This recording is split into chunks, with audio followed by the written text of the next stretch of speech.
Doctor صاحب، پاکستان کو اگر ہم دیکھتے ہیں تو نوجوان جو ہیں ان کی تعداد بہت زیادہ ہے.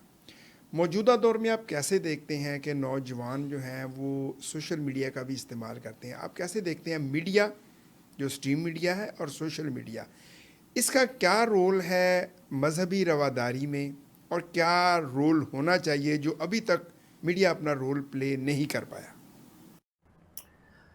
میاں صاحب، میں سمجھتا ہوں کہ جیسے میں نے پہلے بات کی تھی کہ تعلیمی ادارے ہیں، ان کا کام تربیت کرنا ہے، والدین ہیں ان کا کام تربیت کرنا ہے، معاشرہ. میڈیا جو ہے، سوشل میڈیا ہے یا پرنٹ میڈیا ہے یا اسٹریم میڈیا، اصل میں سمجھتا ہوں کہ باقی سب سے زیادہ اب اس وقت جو ہے معاشرے کو بگاڑنے اور سدھارنے میں اس وقت میڈیا جو ہے وہ مطلب فرنٹ پہ ہے. صحیح. آپ جتنی مرضی تربیت کر لیں، جو مرضی کر لیں، بس میڈیا پہ کوئی ایک خبر چل جاتی ہے اور آگ لگ جاتی ہے معاشرے میں پورے میں، بغیر کسی تحقیق کے، بغیر کسی تصدیق کے.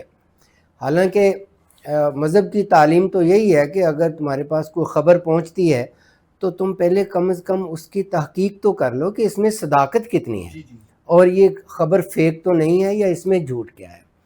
تو میں دیکھتا ہوں کہ یہ جتنے بھی ایسے انسیڈنٹ ہوتے ہیں جہاں انسانی جانوں کا ضیاع بھی ہو جاتا ہے اور املاک کا بہت زیادہ نقصان ہوتا ہے، جیسے پہلے جڑاں میں ہوا، تو یہ سب کیسے ہوتے ہیں؟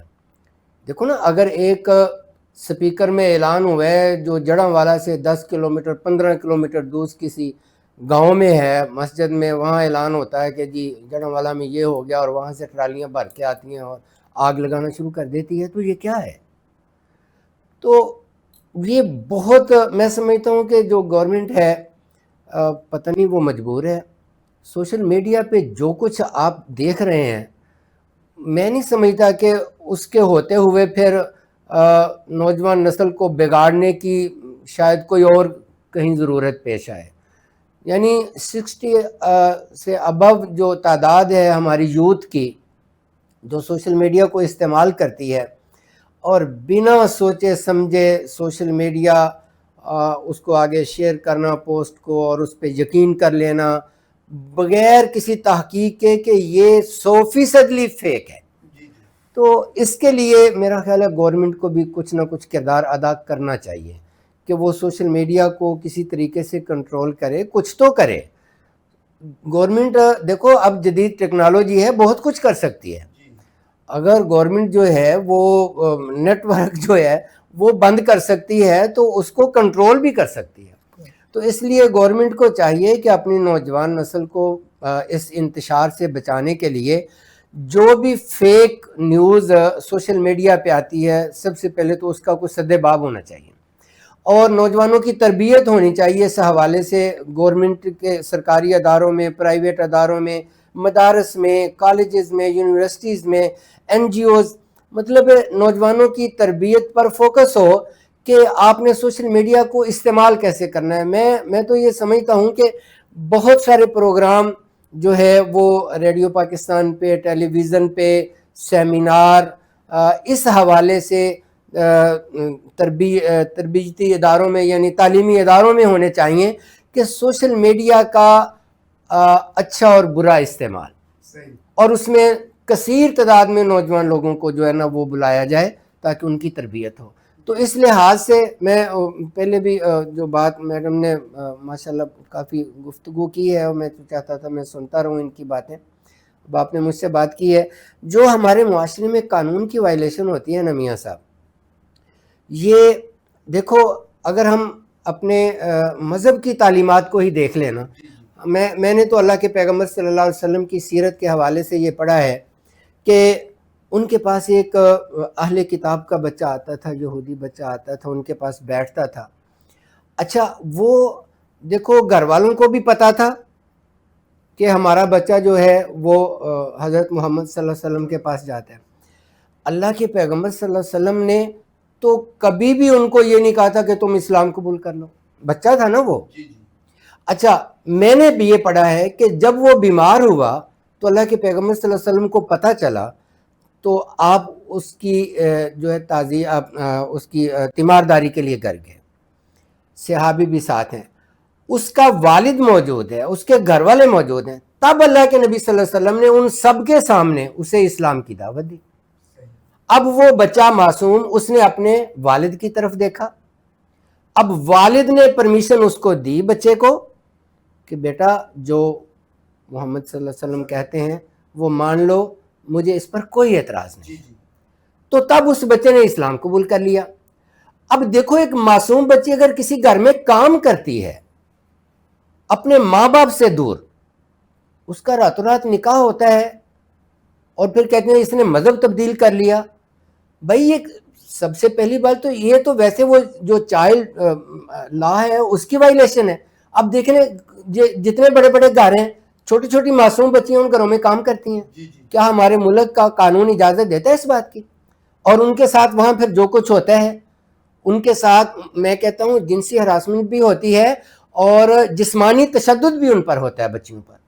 لیکن والدین پیسے لے کے یا مجبوری کی بنا پر بچیوں کو وہاں گھروں میں چھوڑ دیتے ہیں, اور بچیاں جو ہیں وہاں پھر کسی نہ کسی کا آسان شکار یا ہدف بن جاتی ہیں.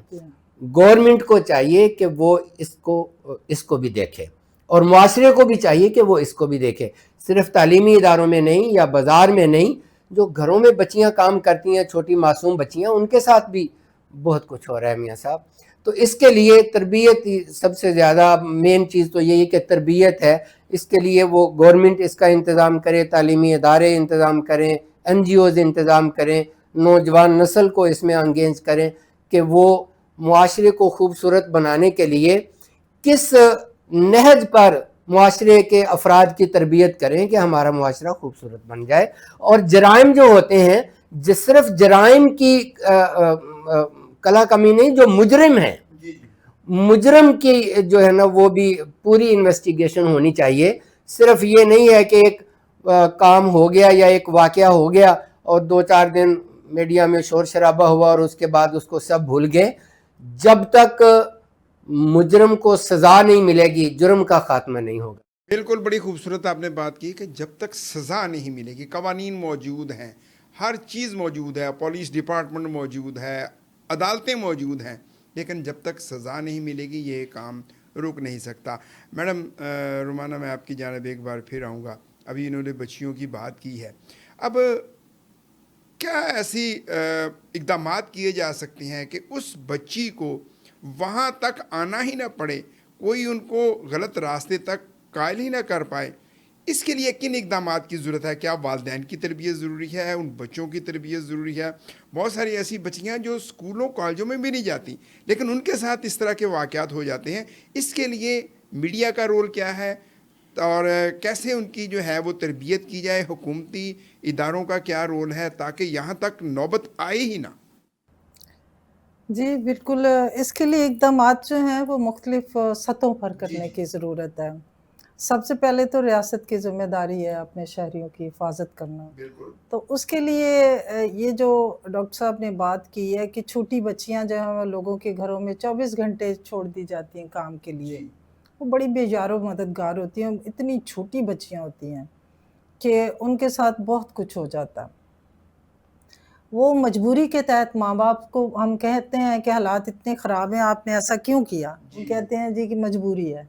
تو ہم نے بچے کو ایک کام مل رہا تھا, ہم نے اس کو کام پہ چھوڑ دیا. اب یہ جو کمزور ترین طبقات ہیں, ایک نو ڈاؤٹ کہ ایک سکیم شروع بھی ہوئی ہے, مائنورٹی کارڈ شروع ہوئے ہیں. اس کے لیے بھی, اس اچھے اقدام کے لیے بھی قابل تحسین قدم لیا ہے گورنمنٹ نے, تو ہم اس کی تعریف کرتے ہیں.